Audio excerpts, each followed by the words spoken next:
ఇప్పుడంతా pan India trend నడుస్తోంది. ఏ movie చూసినా 2 భాగాలు 3 భాగాలు. పాన్ ఇండియా రేంజ్లో ప్రచారాలు, రిలీజులు. ఇంత హడావిడి నడుస్తున్నా ఈ సక్సెస్ఫుల్ డైరెక్టర్ మాత్రం అస్సలు పాన్ ఇండియా ఊసే ఎత్తటం లేదు. ఎవరా డైరెక్టర్? Watch this video.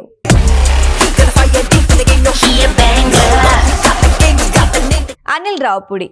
ఈ పేరే ఓ బ్రాండ్, ప్రత్యేకంగా పరిచయం అవసరం లేదు. కామెడీ, కమర్షియల్, యాక్షన్ ఈ మూడింటిని సమానంగా జోడించి బ్లాక్ బస్టర్ హిట్ అందుకోవడంతో అనిల్ రావుపూడి స్టైలే వేరు.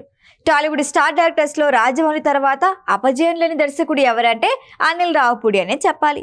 ఫ్లాప్ టాప్ లేని దర్శకుల రికార్డుల్లో అనిల్ రావుపూడిది 2nd ప్లేస్. ప్రస్తుతం సంక్రాంతికి వస్తున్న మన సినిమాతో బిజీగా ఉన్నాడు రావిపూడి. వెంకటేష్, ఐశ్వర్య రాజేష్, మీనాక్షి చౌదరి నటించిన ఈ మూవీపై అంచనాలు బాగానే ఉన్నాయి. ఇప్పటికే ఈ సినిమా నుంచి రిలీజ్ అయిన సాంగ్స్ మంచి టాక్ సొంతం చేసుకున్నాయి. F2, F3 తర్వాత వెంకటేష్తో రావుపూడి తీస్తున్న ఈ మూవీతో ఈ జోడీ హ్యాట్రిక్ అందుకోవడం ఖాయమని ఫిక్స్ అయిపోయారు.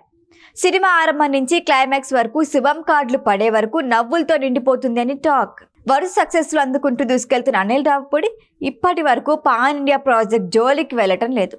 అనిల్ సినిమాలకి దాదాపు 100 కోట్ల market easy. Pan India project చేసే సత్తా ఉంది, కానీ టాలీవుడ్ ప్రేక్షకుల్ని మెప్పించటమే టార్గెట్గా కూల్గా సినిమాలు తీసుకుంటున్నాడు అనిల్ రావుపూడి. మహేష్ బాబు లాంటి సూపర్ స్టార్ డేట్స్ దొరికినా తెలుగు ప్రేక్షకులకి నచ్చేలా తీసి బ్లాక్ బస్టర్ హిట్ అందుకున్నాడు, కానీ పాన్ ఇండియా జపం చేయలేదు. కళ్యాణ్ రామ్ పటాస్తో దర్శకుడిగా మారిన అనిల్ రావుపూడి ఆ వెంటనే సాయిధరం తేజ్తో సుప్రీంతో బ్లాక్ బస్టర్ హిట్ అందుకున్నాడు. ఆ తర్వాత ఫన్ అండ్ ఫ్రస్ట్రేషన్ అంటూ వచ్చి సూపర్ హిట్ దర్శకుడిగా టర్న్ అయ్యాడు. అప్పటి నుంచి రావుపూడి ప్రాజెక్టులన్నీ సీనియర్ హీరోలతోనే కావటం విశేషం. భగవంత్ కేసరిలో సరికొత్త బాలకృష్ణని చూపించి వాహ్వా అనిపించాడు. బాలయ్య కెరియర్లో బెస్ట్ హిట్గా నిలిచింది భగవంత్ కేసరి. ఈ మూవీని ఇతర భాషలో రిలీజ్ చేయకపోయినా తమిళ స్టార్ హీరో ఈ మూవీ చూసి రీమేక్ చేయాలి అనే ఆలోచనలో ఉన్నాడు అని టాక్. ప్రస్తుతం రిలీజ్కి సిద్ధంగా ఉన్న సంక్రాంతికి వస్తున్న థియేటర్లోకి వచ్చేశాక మెగాస్టార్ ప్రాజెక్టుపై కాన్సన్ట్రేట్ చేయనున్నాడు. అనిల్ రావుపూడి మూవీస్ బడ్జెట్ నార్మల్గా ఉంటుంది, హిట్ స్ట్రాంగ్గా ఉంటుంది.